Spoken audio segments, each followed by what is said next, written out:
हाँ जी, कैसे हैं आप लोग? खैरियत से है? ठीक ठाक है यार। वैसे तो आपने सुना ही होगा कि जब कोई टीम अच्छा करती है, अच्छा परफॉर्म करती है, प्लेयर्स अच्छा परफॉर्म करते हैं तो उसको फिर जो है उन प्लेयर्स को भी नवाजा जाता है, पूरी टीम को नवाजा जाता है, इनामात दिए जाते हैं, उनके सेंट्रल कॉन्ट्रैक्ट्स में इजाफा किया जाता है वगैरह वगैरह करके।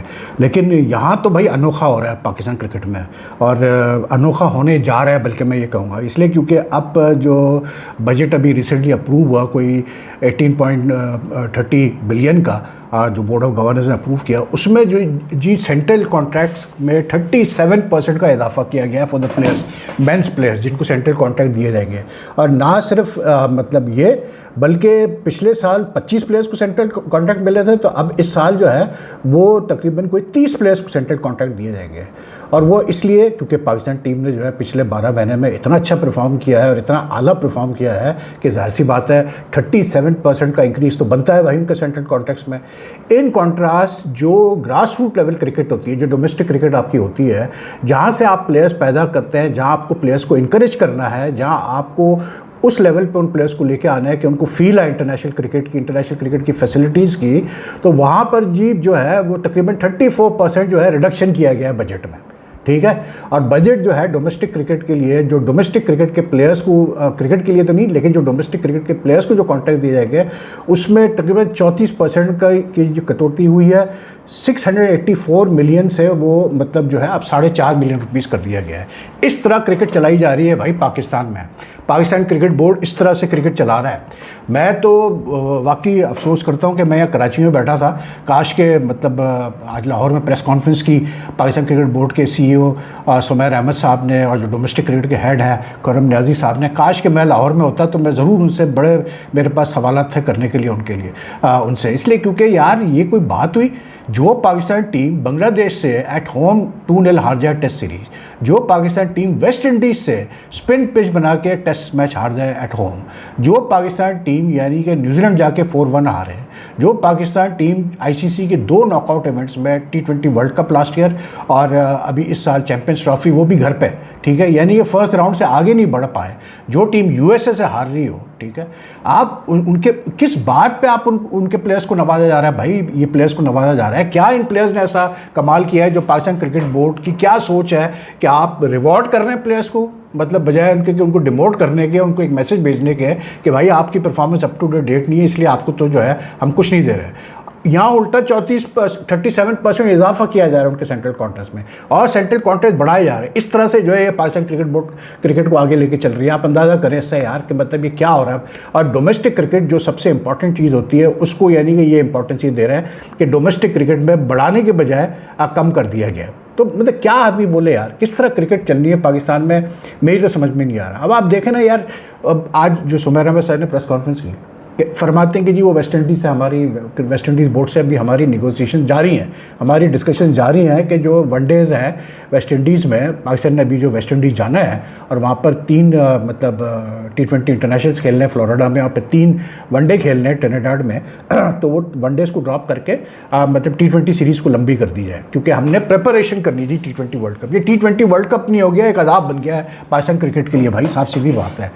अच्छा, ये यहाँ पर बैठ के प्रेस कॉन्फ्रेंस में ये फरमा रहे हैं सुमैर साहब कि जी अभी डिस्कशन जारी है, 1-2 दिन में जो है आपको हम बता देंगे।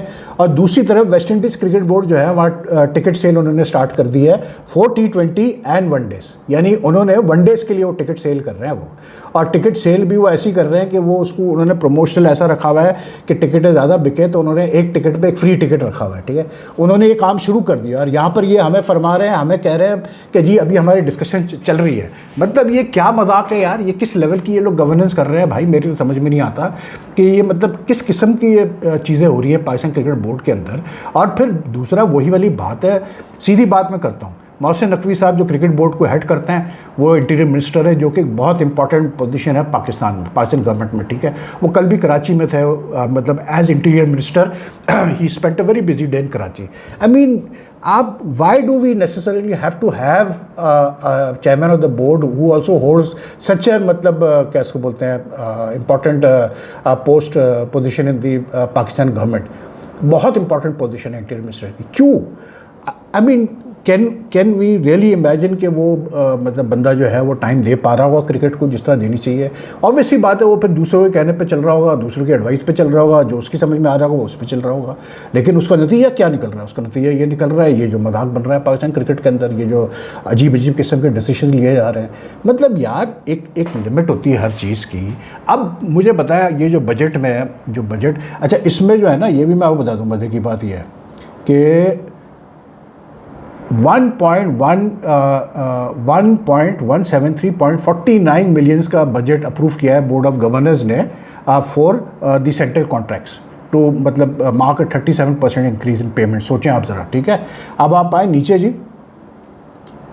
तो ये जो है चले, ये मैं कहता हूँ ठीक किया है कि वुमेंस क्रिकेट में भी बढ़ाया इन्होंने सेंट्रल कॉन्ट्रैक्ट में पैसे, और मतलब वुमेंस प्लेयर्स 16 से 24 प्लेयर्स को अब कॉन्ट्रैक्ट दिए जाएंगे, और जो अमाउंट उनकी रिटेनर अमाउंट जो बढ़ेगी वो तकरीबन 100% से ज़्यादा बढ़ेगी। तो ठीक है, चले 69 मिलियन रखें वुमेंस क्रिकेट का, मैं कहता हूँ अब आपने सही किया। लेकिन जो अगेन वहाँ पर भी जहाँ आपको पैसा रखना चाहिए ज़रूरी, which is women's domestic cricket, क्योंकि हमारे वहाँ बेसिकली वुमेंस डोमेस्टिक क्रिकेट होती ही नहीं है, सिर्फ नाम की होती है।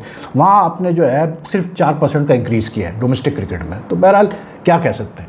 एक अच्छी चीज़ जो क्रिकेट बोर्ड ने करी है वो ये है कि इस बजट में उन्होंने 12 ग्राउंड्स का मतलब टेक ओवर करने की बात हुई, टेक ओवर कर लिया उन्होंने, और वहाँ पर जो मेंटेनेंस होगी, ग्राउंड की पिच प्रिपरेशन होगी, वो बोर्ड के लोग करेंगे, जो बोर्ड के एम्प्लॉयज़ है वो करेंगे। और इसके लिए कोई 93.6 मिलियन जो है वो रखे गए हैं इस मतलब मेंटेनेंस, क्योंकि ग्राउंड्स ज़्यादा होना पाकिस्तान में बहुत ज़रूरी है, क्योंकि जितने ज़्यादा मतलब अच्छे वेन्यूज़ होंगे उतने ज़्यादा आप मैचेस इंटरनेशनल करा सकते हैं डिफरेंट वेन्यूज़ पे, और इवन PSL के मैचेस आप डिफरेंट वेन्यू पे कराते हैं। लेकिन साथ में जो आता है, मतलब पाकिस्तान क्रिकेट की हम बात कर रहे हैं, तो जाहिर सी बात है एक डैम्पनर भी आएगा। तो डैम्पनर ये है कि जी जो रेनोवेशन होनी है लाहौर, जो चल रही है रेनोवेशन, या जो कंप्लीट होनी थी चैंपियंस ट्रॉफी के बाद, उसके लिए एडिशनल $6 बिलियन रुपीज़ रखे गए हैं for the completing the infrastructure development at 3 major stadiums, Gaddafi national stadium in Karachi and पिंडी।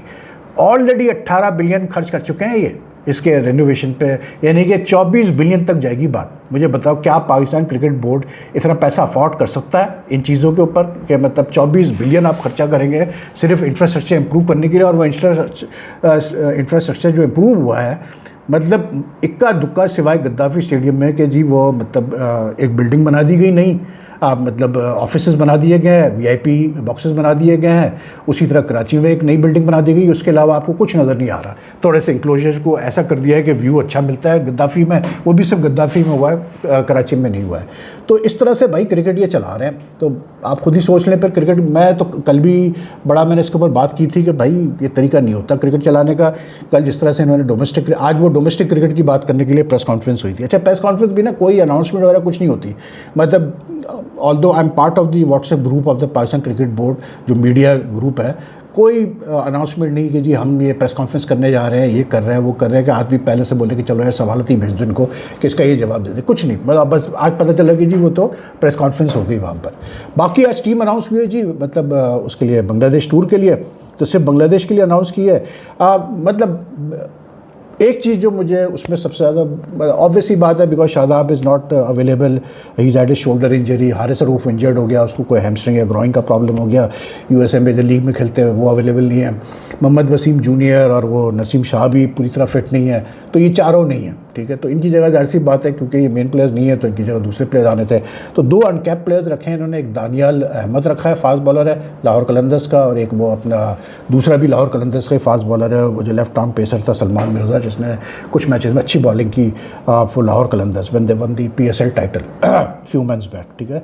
लेकिन जो मुझे जो जिस चीज़ से ज़्यादा वो हो रही है वो ये हो रही है कि भाई जब आपने तय कर लिया कि आप नई टीम बनाने जा रहे हो, नया एक लुक देने जा रहे हो अपनी T20 टीम को, तो ये मोहम्मद नवाज़ और ये हुसैन तलत कहाँ से आ गए भाई टीम में? मुझे ये समझा दो ज़रा, क्यों आप मोहम्मद नवाज़ को वापस ले रहे हो? एक बंदा जिसकी एज भी हो चुकी है, 30s में है वो, कोई उसको इतने चांसेस आपने दिए पाकिस्तान टीम से खेलने के खातिर का, वो कभी भी कुछ नहीं कर सका, उसको आपने ड्रॉप कर दिया, वो बाहर रहा है टीम से। उसके बाद फिर आप उसको लेके आ रहे हैं, फिर आप उसको अपॉर्चुनिटी दे रहे हैं। फिर वही Hussain Talat is a good allrounder at the domestic level, लेकिन आई डोंट नो यार, अगेन वही एज फैक्टर आता है, फिर दूसरा ये कि मतलब अगर आपके प्लेयर्स इंजर्ड है तो भाई आप यंगर प्लेयर्स को चांस दो ना यार। क्या पाकिस्तान में इस वक्त अवेलेबल जो लॉट है उसमें क्या 2 यंग ऑलराउंडर्स नहीं है आपके पास जो जिनको आप खिला सकते हैं? मुझे बताएं आप, क्या आप फिर से यही पुराने प्लेयर्स को आप लेके आ गए टीम के अंदर? हुसैन तलत भी पहले खेल चुका है पाकिस्तान से। That's my only grouse. बाकी तो टीम वैसे ही है जैसे होनी चाहिए टीम, कोई उसमें ऐसी कोई मतलब ख़ास चीज़ है नहीं। फ़ाकर भी है, साइम भी है। हाँ ये है कि बाबर वगैरह नहीं है, फिर से बाबर, रिजवान और वो नहीं है, क्या कहते हैं अपना, शाहीन नहीं है। बाकी वही है जी, सलमान अली आगा, अबरार, अहमद दानियाल है ये लड़का जो आया है नया, फ़हीम अशरफ, फ़खर जमा, हसन नवाज, हुसैन तलत, खुशदिल शाह, मोहम्मद अब्बास आफरीदी, मोहम्मद हारिस, मोहम्मद नवाज, साहिबजादा फरहान, साइम अयूब, सलमान मिर्ज़ा, सुफियान मुकीम आ गया वापस। तो there is nothing wrong with the team except for I just believe कि अगर आप टीम बनाने जा रहे हैं, नई टीम बना रहे हैं, यंग टीम बना रहे हैं, तो फिर मोहम्मद नवाज को, हुसैन तलत को वापस लाने की ज़रूरत नहीं थी। फिर आप किसी यंग प्लेयर को चांस देते थे, वो ज़्यादा बेहतर होता। लेकिन बहरहाल जो इंटरेस्टिंग चीज़ है वो जो है सपोर्ट स्टाफ में है।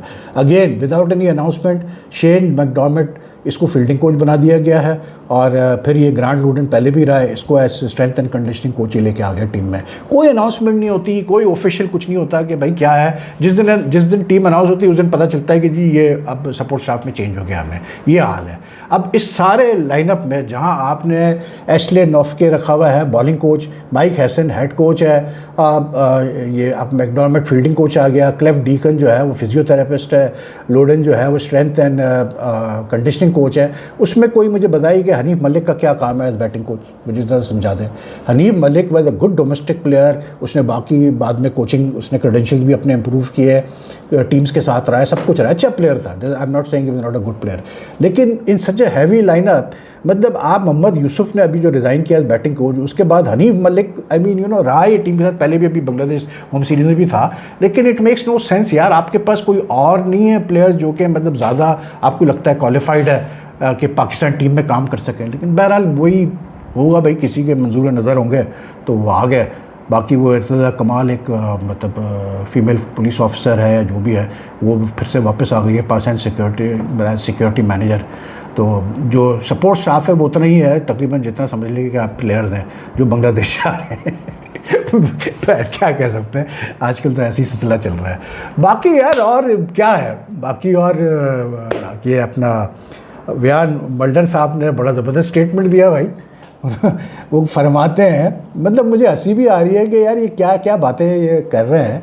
ये देखिए मैं आपको बताता हूँ, ये एक फरमाते हैं जी जी जी जी जी हाँ जी, ये कहते हैं, ये जो वजह बता रहे हैं कि क्यों मैंने जो है वो मतलब 367 पे डिक्लेयर किया और साउथ अफ्रीका की इनिंग्स को डिक्लेयर किया, जबकि सिर्फ 5 विकेटें गिरी थी कल on the second day of the test against Zimbabwe.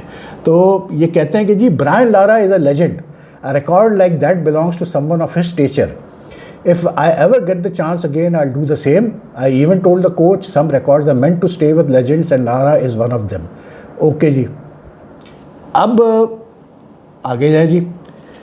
अब मसला ये है कि इसमें जो सवाल आता है वो ये आता है कि जी अच्छी बात है व्यान मल्डर के इतने बड़े अच्छे ख्यालात हैं, लेकिन तो फिर सवाल ये पैदा होता है कि भाई क्या सर गैरी सोबर जो है वो क्या कम लेजेंड थे ब्रायन लारा से? मेरे हिसाब से तो सर गैरी सोबर जो है वो ज़्यादा बड़ा लेजेंड है। कैसे बोलते हैं ब्रायन लारा से, मतलब उसने 365 नॉट आउट का रिकॉर्ड था। सर लेन हटन था, उनका 364 का रिकॉर्ड है हाईएस्ट टेस्ट रन स्कोर्स में। तो उनका क्यों फिर आपने पास किया भाई? फिर आप 367 पे जाके क्यों रुक गए? फिर आपने क्यों बख्श दिया जी, मतलब क्या उसको बोलते हैं अपना मैथ्यू हेडन के 380 को क्यों आपने बख्श दिया? ब्रायन लारा की मतलब 360 कुछ को क्यों बख्श दिया आपने? महिला जयवर्धना को? मतलब यार ये कोई बात करने की, मतलब it makes no sense at logical sense at all. Records are set to be broken, it's as simple as that यार। रिकॉर्ड बनते ही टूटने के लिए। अब ये किस्मत की बात है कि आप कहाँ खेल रहे हैं, कैसे खेल रहे हैं, किस ऑपोजिशन के खिलाफ खेल रहे हैं। उसका मतलब ये है कि भाई मतलब एक अगर ब्रायन लारा ने 400 कर लिए, हाई स्कोर है, तो बस अब कोई करे ही नहीं। मतलब मान लें मुझे कि ऑस्ट्रेलिया वेस्ट इंडीज़ का टेस्ट मैच हो रहा हो, किसी और प्लेयर को मौका मिले करने का, तो वो भी यही कहेगा कि नहीं ये ब्रायन लारा ने किया इसलिए हम नहीं करेंगे। मतलब रिस्पेक्ट अपनी जगह, लेकिन records are meant to be broken यार। मतलब सर गैरी सोबर्स क्या कोई छोटा प्लेयर था? और मैं ईमानदारी के बात बता रहा हूँ आपको कि वर्ल्ड क्रिकेट में, हिस्ट्री ऑफ वर्ल्ड क्रिकेट में चंद एक प्लेयर ऐसे हैं जो कि यानी कि उनके बारे में अगर आपको नहीं पता ना, इवन जो करंट पौध है क्रिकेट फैंस की, फॉलोअर्स की, जो पैशनेटली क्रिकेट फॉलो करते हैं, जो करंट जनरेशन है, मैं कहता हूँ कि अगर इन लोगों को भी, और वैसे जनरली अगर आपको नहीं पता उन चंद एक प्लेयर्स के बारे में जिसमें सर गैरी सोबर्स हैं, शामिल होते हैं टॉप ऑफ द लिस्ट, तो फिर तो आप यार क्रिकेट के साथ आप ज्यादती कर रहे हैं, फिर आप क्रिकेट फॉलो ही ना करें, क्योंकि ये वो प्लेयर्स हैं जो कि आइकॉन्स इन द सही मानों में लेजेंड्स हैं। और ये चंद एक ही है, बहुत नहीं है, ये चंद एक ही है, और भी ऐसे हैं जो कि चंद एक लेजेंड्स हैं, उसमें सर गैरी सोबर्स है। कोई प्लेयर आज तक ऐसा नहीं आया वर्ल्ड क्रिकेट का भाई, बहुत कम ऐसे प्लेयर्स आए हैं जो कि नई गेंद से फास्ट बॉलिंग इफेक्टिवली करते थे, spin bowling, left arm spin कर सकते हो, स्लिप पे फील्डिंग करते हो, क्लोजिंग फील्डिंग करते हो, डीप फील्डिंग करते हो, उसके अलावा जो है कैसे बोलते हैं अपना सुपर किस्म के बैट्समैन हो, हर चीज़ मतलब कि सर गैरी सोबर्स करते थे, कप्तानी भी उन्होंने की। तो यानी कि ऐसा प्लेयर था कि आप सोच नहीं सकते थे कि किस लेवल का ये ऑलराउंडर था। मतलब he is considered the world's best allrounder have produced in world cricket. ठीक, तो उसका तो रिकॉर्ड तोड़ दिया भाई मल्टर साहब ने, तो उसको ख्याल नहीं आया मल्टर साहब को कि इनको भी मैं रिस्पेक्ट शो कर दूं, इसलिए क्योंकि 460 आप 350 भी डिक्लेयर कर देते तो फिर भी आपने जिम्बाब्वे को मारना ही था। मैंने भी देखा नहीं क्या हो रहा है इस मैच में, लेकिन मोस्ट प्रोबेबली साउथ अफ्रीका ने जीतना है। तो अजीब बातें कर रहा है, लेकिन भाई मैं तो सिर्फ इतना ही कहूँगा यार कि ये कोई पहली दफ़ा ऐसा नहीं है कि मतलब ऐसी अजीब चीज़ें हुई है क्रिकेट में, and these are things which should be looked into, you know. It's not necessary कि कोई एशियन प्लेयर ही इन्वॉल्व हो तो फिर आप लुक इन करें, लेकिन आपको देखना चाहिए ये चीज़ें जो अथॉरिटीज़ है कि ये क्या इसका बैकग्राउंड है। तो मुझे आई डोंट बाय दिस कि जी वो क्योंकि लेजेंड था तो इसलिए जी जो मैंने जो है वो उसके स्टेचर का प्लेयर है तो मैं नहीं करना चाहता। ये क्या बात हुई भाई, इससे तो फिर कभी रिकॉर्ड टूटे ही नहीं, फिर कोई भी रिकॉर्ड नहीं तोड़ेगा। अभी अगर शुभमन गिल को मौका मिलता करने का तो क्या वो छोड़ देता, मुझे बताएं। मतलब सेकंड टेस्ट में जब 260 पे बैटिंग कर रहा था, बेकार बात है यार। Anyway that's all for now, take care. और अगर आपको वीडियो पसंद है तो लाइक एंड शेयर कीजिएगा। जितना आप लाइक करते हैं, शेयर करते हैं यार, हेल्प हो जाती है चैनल की। और सब्सक्राइब बटन दबाएं, सब्सक्राइब करें चैनल को। It has the channel grow a lot. तो टेक केयर, अल्लाह हाफ़िज़ जी।